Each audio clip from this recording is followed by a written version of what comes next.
53 BC, at the Battle of Carrhae, 35,000 Roman heavy infantry, 4,000 light infantry, and approximately 7,000 cavalry, under the command of Marcus Licinius Crassus, met approximately 10,000 Parthian cavalry and cataphracts under the command of General Surena. By the time the sun set and the Parthian army, who did not fight after dark, withdrew, Marcus Licinius Crassus had lost the brunt of his forces.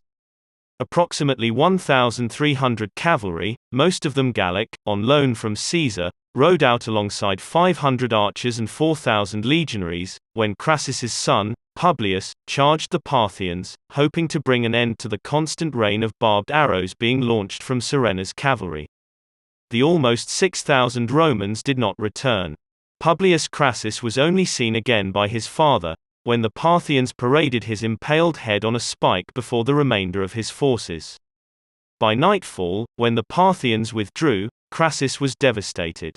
Staggered by grief over the brutal beheading of his son, and the loss of so many men, the same Marcus Licinius Crassus who had, move by move, discreetly manipulated Roman politics for 2 decades, was barely coherent, having no more moves left to make.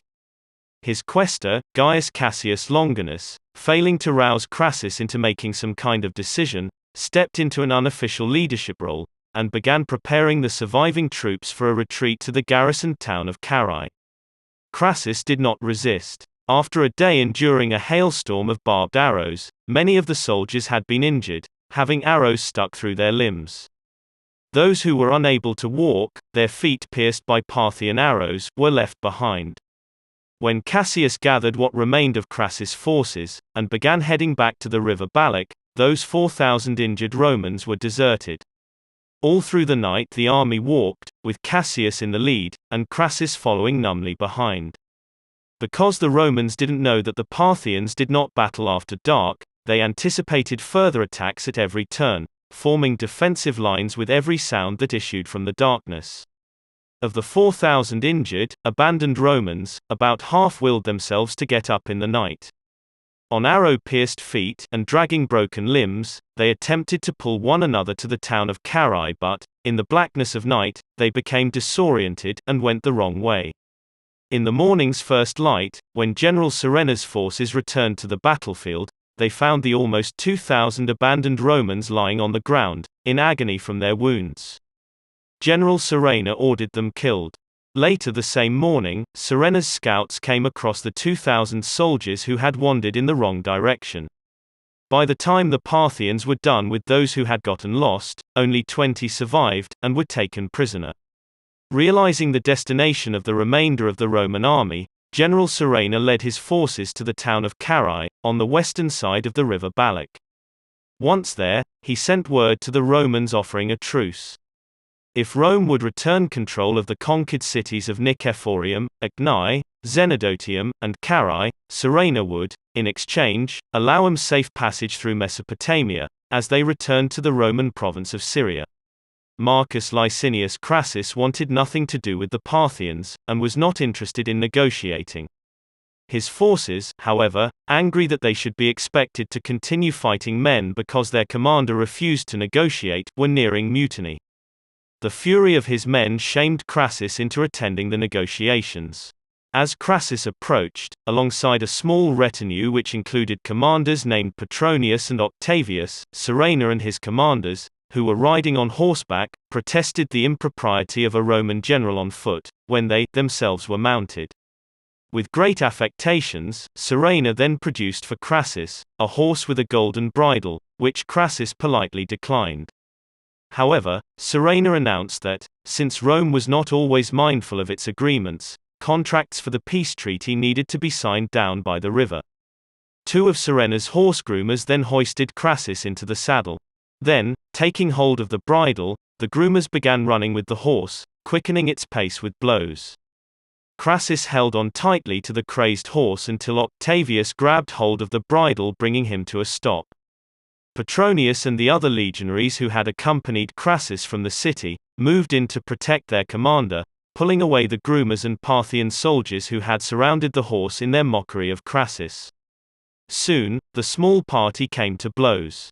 Octavius drew his sword and slew one groomer, before another in the party of the Parthians slew Octavius. During the scuffle, Marcus Licinius Crassus was thrown from the horse. As he lay on the ground, he was stabbed to death by a Parthian named Polyxathres. Following the death of Crassus, General Surena announced to the Roman legions still hiding in Carrhae, that, though Crassus had received what he deserved, they, who had just followed orders, should feel free to come out to him without fear. Many trusted his words, and surrendering themselves to the Parthians, were taken prisoner. Some, including Gaius Cassius Longinus, remained within the safety of Carrhae. Understanding now that the Parthians did not fight after sundown, Cassius and a group of Romans waited out the day, and then scattered in the dark of night, making their way back across the Euphrates River, and into Roman Syria. Those who had been taken prisoner, King Orodes transferred to the easternmost border of Parthia. There, according to some legends, they married Parthian women, and after becoming mercenary soldiers who fought against the Han dynasty, founded the Chinese city of Lycaon. As a gift for his king, General Surena cut off the hands and head of Marcus Licinius Crassus, and had them sent to him in the capital of Parthia. According to some accounts, these gifts arrived during the marriage celebration of King Orodes' sister to the son of Armenia's King Artavasdes.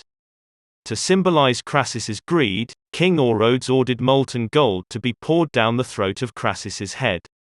Afterwards, the gilded head of Crassus then became a prop during a performance of Euripides' play, Bacchae, which was being staged in honor of the wedding.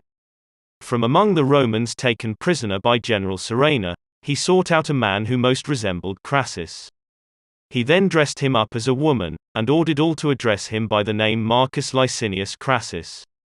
Hiring prostitutes and courtesans to accompany him, Surena then took his new Crassus on tour throughout many of Parthia's towns, hailing it the triumph of Crassus. To accompany his triumph, Surena dressed men in the flame-red tunics of Roman lictors. Bearing fasces, upon which were mounted the heads of fallen Romans, these imitation lictors preceded the farce.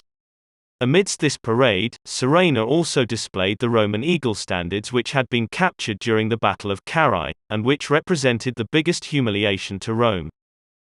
Thus ended the life of Marcus Licinius Crassus, who as a child, had grown up in military camps, living in his father's command tent, and who had been forced to hide in a cave when his father and older brothers were murdered by the purge of conservatives, led by Gaius Marius. He had been the young man who had fought Mithridates the Great alongside Sulla, and who, after winning the Battle of Colline Gate for Sulla, had become one of the dictator's closest intimates.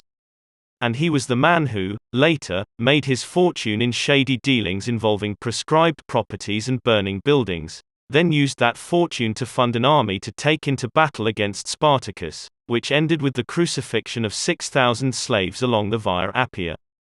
Twice consul of Rome, and noted triumvir, the ignominy of Crassus's death left Rome open to new attacks. The Parthians, who had, since the Treaty of Sulla in 94 BC, done their best to avoid outright war with Rome, no longer feared her mighty forces, 35,000 of which had been felled by only 10,000 Parthian archers. The Parthians began to slowly push back against Roman territory, first in Armenia and then in Syria. By marching into Mesopotamia in 54 BC, breaking Rome's treaty, Marcus Licinius Crassus launched a war with the Parthian Empire, which would last approximately 682 years. For his victory against Crassus, General Surena, whom King Orodes never imagined capable of defeating Rome's army, was executed, lest he become so powerful as to be a threat to King Orodes himself. The quaestor, Gaius Cassius Longinus, after making his way safely back to Syria with only 10,000 of the almost 45,000 forces who had set out from there, took up the role of acting governor of Syria in Crassus's absence.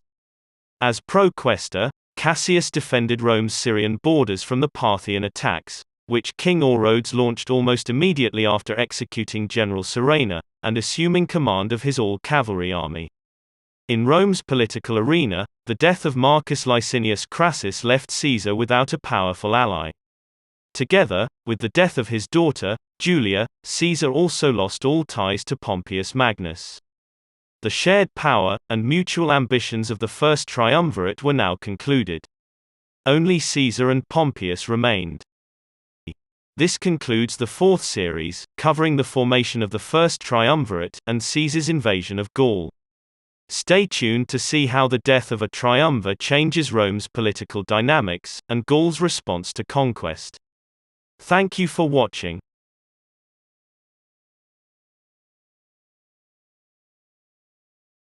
1, 2,